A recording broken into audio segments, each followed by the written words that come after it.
The wind howled across the tree line like something alive, dragging through the old antenna wires that moaned above the outpost. Ethan Cole sat alone in the flickering light of the monitoring station, the hum of the generator pulsing beneath the floorboards. It was 2:47 a.m. when Camera 7 blinked to life on his screen. A blur of motion near the tree line. A dark, lumbering shape.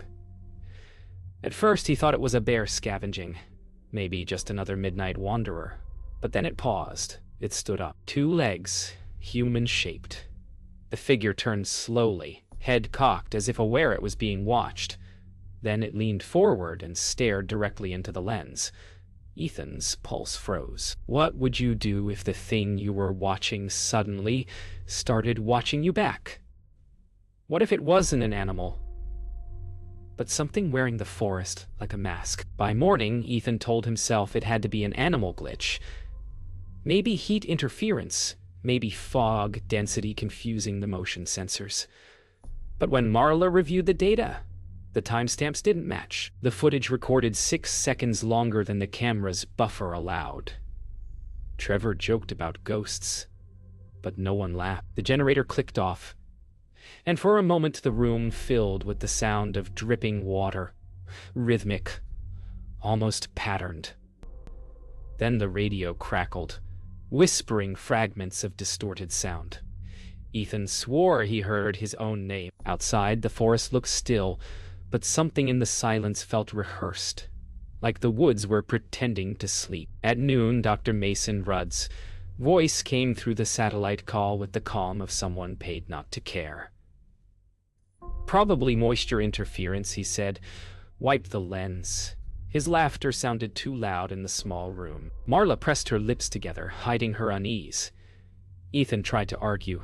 The lens had been cleaned, reset, and still the same face appeared at the exact frame mark. Mason told them to delete it, log it as anomaly.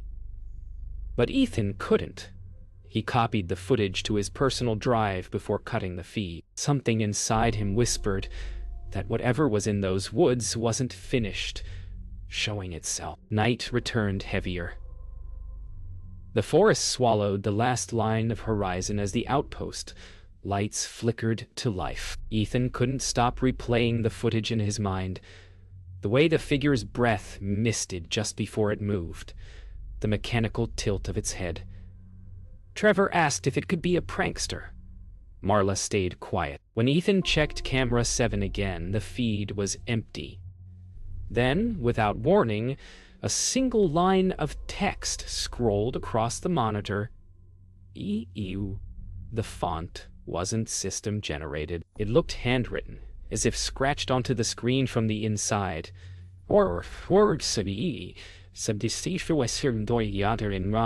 That night, the forest didn't sound like forest.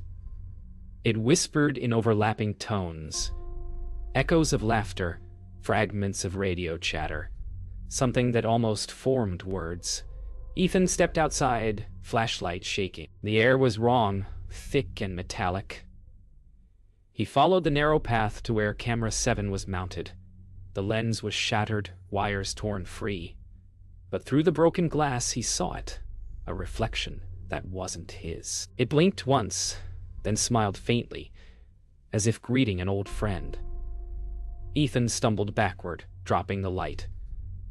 The final frame caught by his handheld recorder showed the forest staring back with 100 unblinking eyes. Sleep had become impossible.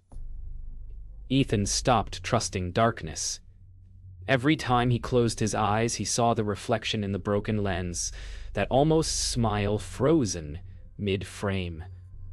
He told himself to stop watching, but he couldn't. He'd built a new feed network, rerouted the signal so no one would know. Hours passed unnoticed, the forest replaying itself like a living memory. The figure appeared again, farther back this time, near the ridge. Its outline shifted, its limbs too long, too deliberate. He leaned closer. For one split second, the shape mimicked him, moving its hand exactly when he did. He yanked the plug from the wall, heart slamming against his ribs. But on the dark monitor, his own reflection didn't stop moving. Marla found Ethan's private feed the next morning. She didn't yell, didn't even look surprised. "You're not the first," she said quietly. "There were other teams here before us." Her voice trembled, despite her calm face. She showed him an archived folder. Old images, degraded and green-tinted. In every one, the same shape stood in the same place, decades apart. Ethan stared at the last photo. The figure's hand pressed against the camera lens as if reaching out. When he blinked, he could almost swear that hand had 5 too many fingers. By afternoon, Ethan couldn't focus on anything else. Trevor watched him with concern but didn't dare speak. The radio static grew louder that day, forming rhythms, breathing patterns, almost huge. Ethan began hearing a voice between the noise, one that whispered his name in perfect cadence. He followed it outside, tracing the signal's strength through the pines. The wind died. Every sound cut off mid-breath. Then from the radio speaker came a recording of his own voice. "Don't turn around." He froze, every instinct screaming. As leaves rustled just inches behind him, Trevor finally snapped. "We need to leave, man. This place isn't right." But Ethan barely listened. He replayed the radio recording over, inscribing every breath, every pause. Marla tried to contact Dr. Rudd again, but the satellite link failed, replaced by static laced with faint laughter. When night came, the generators cut out on their own. The backup lights glowed dim red. Ethan's laptop screen flickered to life unprompted. A new file appeared. Cam 7 tuom and replay.m4. He didn't open it, not yet. But on the thumbnail, his own face stared back, shot from outside the cabin window. At 2:06 a.m., Ethan couldn't resist anymore. He clicked the file. The screen showed him sitting exactly where he was. Same clothes, same posture. The timestamp matched the present moment. Then, the version of him on screen slowly turned its head toward the camera, mouth moving silently. He leaned closer, trying to read the lips. Then the lights cut out. The monitors stayed on, powered by something unseen. His recorded self whispered a final word he couldn't quite hear, until he saw the reflection in the screen. Behind him, something was standing in the same room. By morning, Trevor was gone. His bunk was empty, sleeping bag unzipped, boots missing. The door to the outpost hung half open. Rain pooled in the doorway. Ethan searched the logs. No sign of movement since midnight, but camera 4 had gone offline at 12:32 a.m., right after the last thunder roll. Marla tried the radio again, calling Trevor's name until her voice cracked. The only response was a faint echo, his own voice repeating her words seconds later. Ethan grabbed a flashlight and started toward the ridge. The forest was soaked, heavy, and silent. The last sound they heard before he disappeared into the trees was the door clicking shut by itself. Ethan found camera 4 toppled into the mud, its casing cracked open like a rib cage. He crouched to fix it, but the data card inside wasn't theirs. It was new, unmarked. When he played the footage on his portable monitor, he saw himself. Same jacket, same flashlight, walking the same path he was standing on now. But in the video, the version of him turned to the side and stared directly into the lens. "Not me," he whispered, voice trembling. The forest suddenly felt too quiet, too close. Even the rain had stopped, as if the world was listening. Back at the cabin, Marla was losing her composure. "He's out there, Ethan. If Trevor's alive, we need to find him now." But Ethan couldn't think straight. He showed her the footage. Marla stared, silent, jaw trembling. "That's not possible," she said finally, voice breaking. "That file shows tomorrow's timestamp." The footage had been recorded one day ahead. The version of Ethan on screen lifted his hand, pointing toward the camera, mouth forming a single word before the file cut out. Marla leaned closer to read his lips. Then she froze. The word was her name. Ethan followed the direction from the recording. northeast ridge. The forest grew denser, darker, almost breathing. A low mechanical hum filled the air. He found something buried under moss. Another camera, unfamiliar, aimed not into the forest, but toward their station. A chill crawled through him. Someone, or something, had been recording them. He brushed dirt off the lens and saw movement reflected in the glass. For a heartbeat, he thought it was his own reflection again. Then it blinked. Behind him, he ran back to the cabin, breath ragged, shouting for Marla. But when he burst through the door, she was already watching the same footage. Only this time, she wasn't alone in it. The figure stood behind her reflection in the window, its hand resting on her shoulder. "That's not Liv," Ethan said, voice cracking. Marla turned, slowly. Her face was pale, eyes hollow, lips trembling. "Ethan," she whispered, "the camera's not plugged in." Then, from the unplugged monitor, the figure leaned forward and looked directly at both of them. By dawn, the line to headquarters finally reconnected.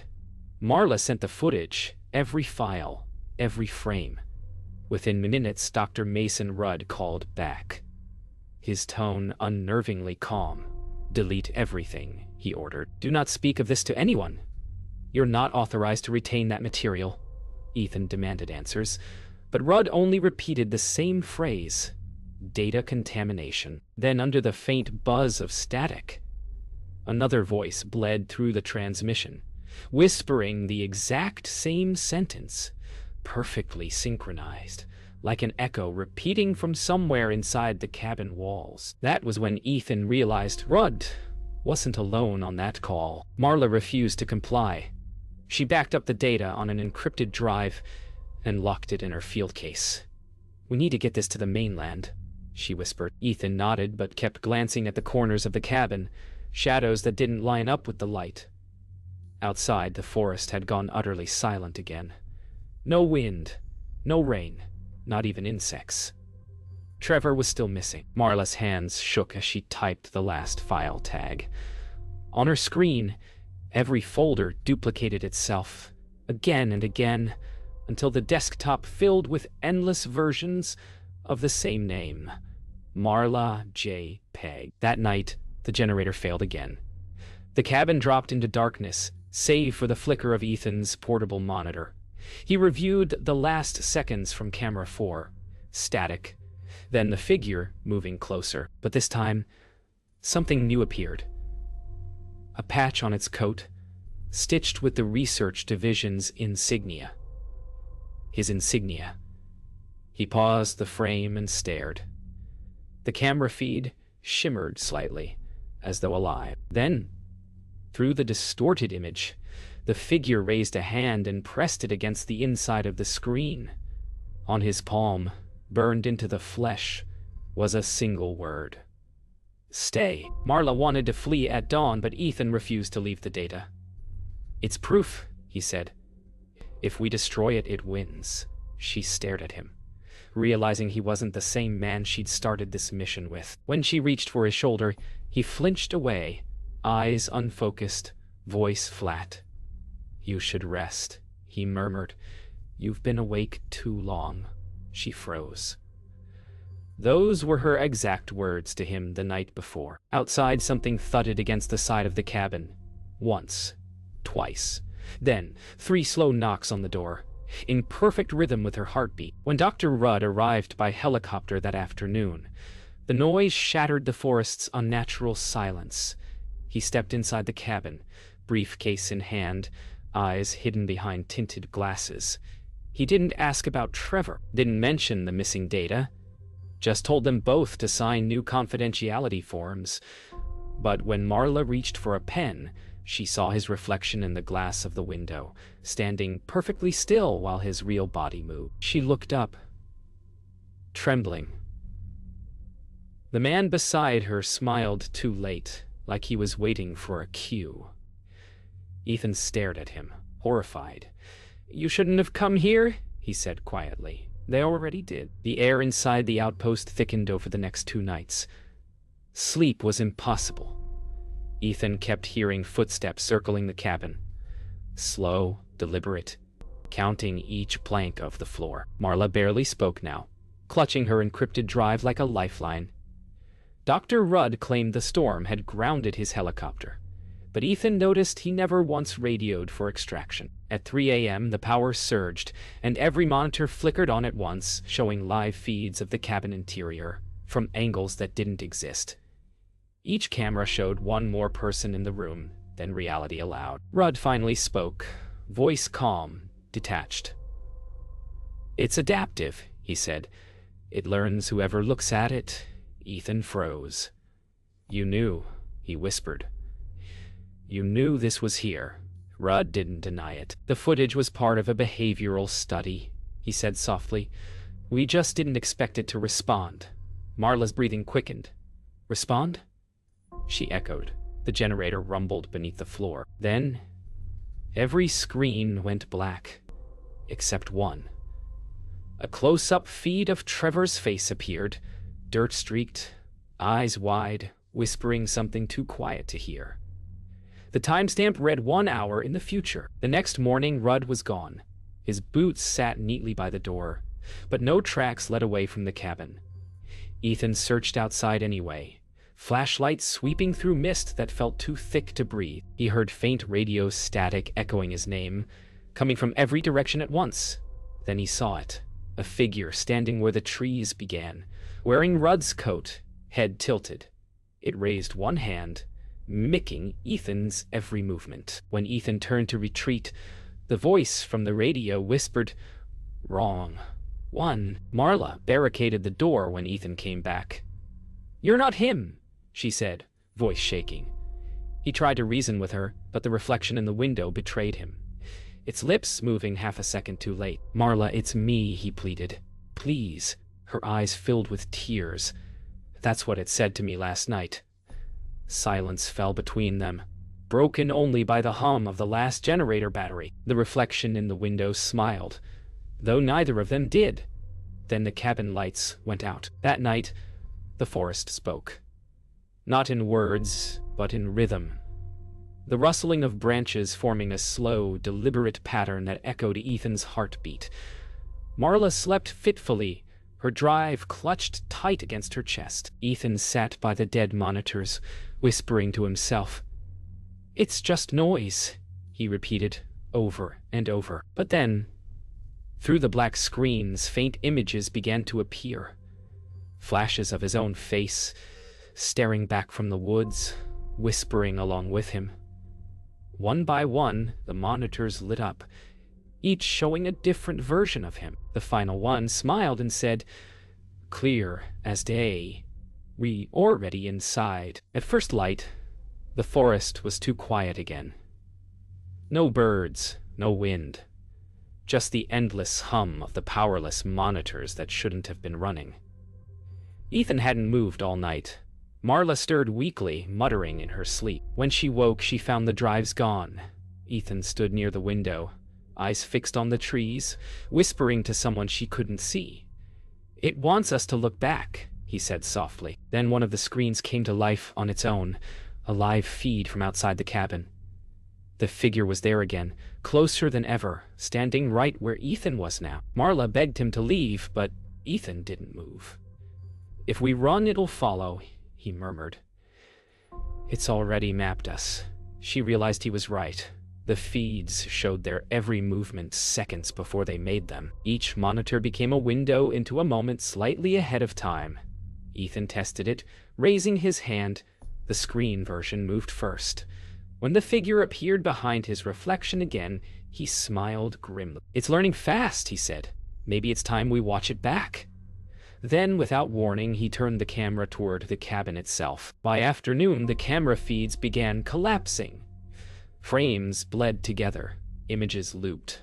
Marla caught a glimpse of Trevor in one feed, walking past the cabin, but his body was transparent, more memory than flesh. When she turned, Ethan was outside already, stepping into the fog, camera in hand.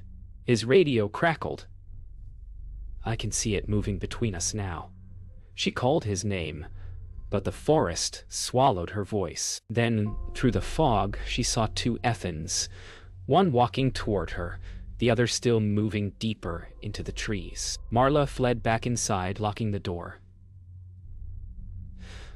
The monitors were alive again, dozens of them now, filling the walls with silent footage. Each screen showed the same moment, Ethan standing outside, staring through the window. But in some feeds, his expression changed. Some looked confused, others smiling. Then, one by one, the Ethans began moving independently, walking toward the camera from different directions. Marla screamed, slamming the power switch, but the screen stayed on, the reflections growing clearer until one whispered through the speakers, "Let me in." The final straw broke just before nightfall. Marla smashed one of the monitors, shards scattering across the floor. Behind the broken glass, she saw something that shouldn't have been there. The forest, alive and moving, as though the screen was a window. A hand reached out from within, pressing against the shattered edge, bloodless and real. Ethan burst back inside, face blank, voice wrong. "It's not outside anymore," he said calmly. Then every remaining screen blinked to black. A single word appeared in white letters across them all. Return. The door behind them opened without a sound. The storm never came, only the stillness. Marla woke to find the cabin doors wide open, the fog thicker than breath. Ethan's camera rested on the table, its light blinking red, recording. She pressed play. The video showed Ethan walking through the woods, talking to someone off screen. "It's not trying to hurt us," he said. "It's trying to remember us." Then he stopped, looking straight into the lens. "If you're watching this, Marla," he whispered, "don't come find me." But when she looked closer, the trees behind him were the same ones outside their window. She followed anyway. The forest swallowed sound within seconds. No echo, no wind, only her footsteps crunching on wet needles. Ethan's trail was easy to find. His camera had been leaving faint pulses of red light like breadcrumbs. Each one she found was colder than the last. When she reached the clearing, she saw him, or what looked like him, standing before a broken camera tripod. His back was turned. "Ethan," she called softly. He turned around, smiling faintly. "I told you not to come." His voice was perfect, but his eyes were full of static. Marla took a step closer. "Where's the footage?" she asked. Ethan tilted his head, the same motion she'd seen on every recording. "You are the footage now," he said softly. She froze as the forest around her began to shimmer. Tree bark bending into glossy reflections, leaves turning silver, each surface mirroring her face at different angles. The forest was watching her, recording her, absorbing her image frame by frame. When she tried to run, the fog thickened, and the sound of her own breathing echoed back, one beat too late. The last minutes of the recovered footage were silent. Ethan's voice never returned. The camera found later at the edge of the ridge recorded only one continuous shot. The cabin, empty, fog swirling through the open door. Then a shadow passed by the lens, pausing long enough to tilt its head toward the camera. Its face was indistinct, flickering between Ethan and Marla like two overlaid images. The camera shook once, then fell sideways into the mud. The red recording light blinked 3 more times before fading into darkness. Weeks later, the retrieval team reached the site. No bodies were found, only cameras, hundreds of them, scattered through the forest like breadcrumbs. Each one contained a few seconds of footage before cutting to static. But on the final device, the last frame showed the research cabin exactly as it was when they arrived, empty and quiet. Then, in the reflection of the window, a faint figure stood inside, raising a hand to wave. The timestamp read, 1 hour ahead. Somewhere in that forest, the cameras were still recording, waiting for someone new to watch.